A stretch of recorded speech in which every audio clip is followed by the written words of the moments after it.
this is Kira. Today I'm going to film a video discussing how to teach the trick trapeze.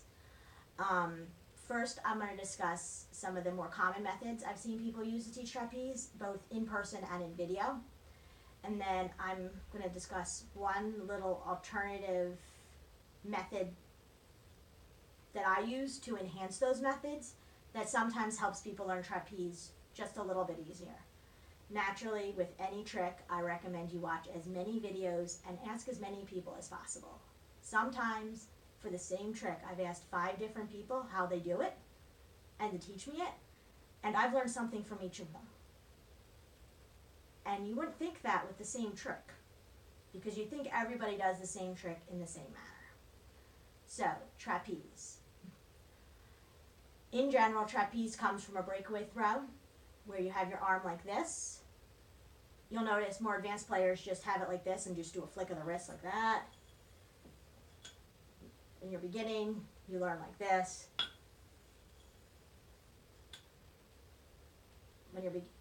Either way, the important thing of the breakaway is if you're flicking your wrist or you're moving that whole arm, is to try to get your motion to hit as high as you can, because that gives you a little bit more height and momentum.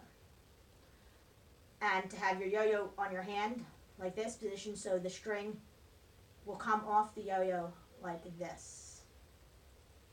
So your finger yo-yo string. So most people teach trapeze telling the person to put their finger out like this.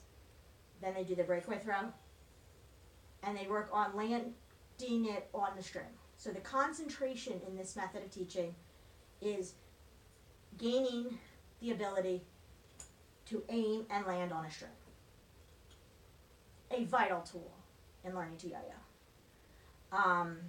Some people teach this and they incorporate pinwheel at the same time as they're teaching trapeze, which I think is a really useful thing, because when you mess up on trapeze, you can sometimes hide it with a pinwheel.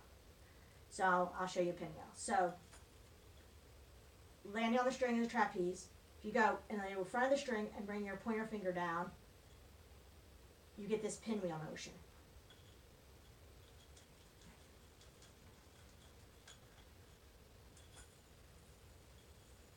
So I feel it's very useful to learn how to do a pinwheel and then a trapeze. This also, for people who are learning this with leaving their finger in the same place,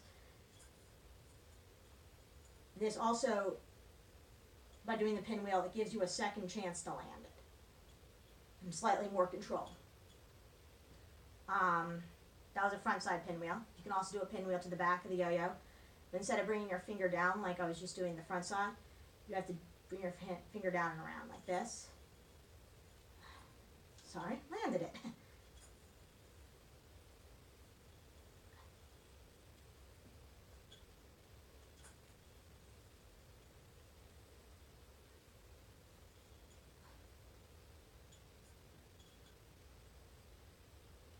You'll notice my string has a lot of tension. So one of the quick things I do is just go like that. I just teach people to go like that. There are lots of ways of doing string tension, but for new yo-yoers, that I found is the easiest. Now onto my alternative bit that I usually add to when I teach trapeze. When I teach trapeze, I don't teach people to put their finger out like here and aim the yo-yo to land. I teach them to slide their finger down the yo-yo string. So the string's here, and I teach them to slide it down. Just slide it down.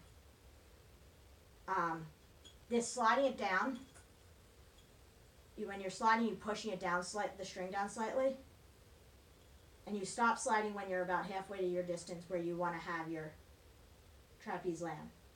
By pushing the string down slightly, you are forcing more momentum than you already have in your string. Because in this method, the momentum comes from 2 points. Your throw, and that moment the string sits here and flips over. If you slide your finger down more, the momentum comes from your throw, comes down from pushing, and it comes from the moment you hit the string there. So you get 3 points of momentum to make it a little bit easier to add a little speed and increase it. I'd be really interested to hear if you guys have any other methods of you use to teach trapeze. It's such a simple trick, yet I think the number of perspectives on it is probably more than I've described in this video. Thanks.